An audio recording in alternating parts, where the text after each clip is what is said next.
It was the middle of the night. The hospital hallways were eerily quiet, bathed in the sterile glow of fluorescent lights. My mom, dad, and I were waiting in the emergency room, a place where time seems to stand still.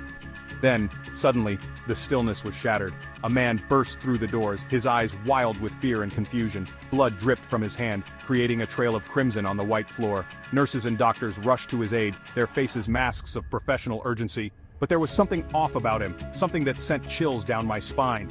He muttered something, his voice barely a whisper. "Help me," he said. "They're coming." Who was coming? The question hung in the air, unanswered and chilling. As the medical team worked on him, I couldn't help but notice a small, ornate ring on his finger. It looked ancient, like something out of a history book. My dad, a history buff, leaned in and whispered, "That's the mark of the Lost Dynasty." My heart raced. The Lost Dynasty was a legend, a story told to us as kids. But there it was, right in front of me. The man's condition worsened, and he slipped into unconsciousness.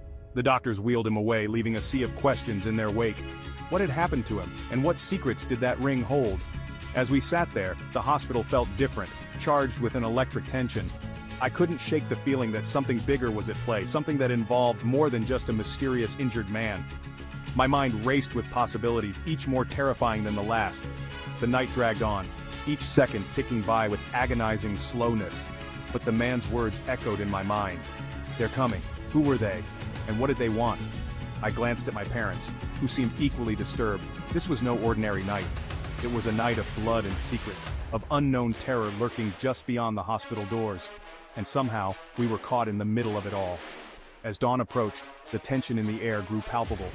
The hospital staff moved with a sense of urgency, as if they knew something we didn't.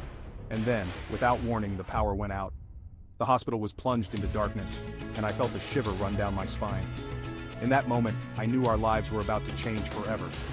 Midnight mayhem had begun, and there was no turning back. The questions remained. Who was the man? What was the Lost Dynasty? And most importantly, what secrets were hidden in the blood? Stay tuned, thriller enthusiasts. This story is just beginning.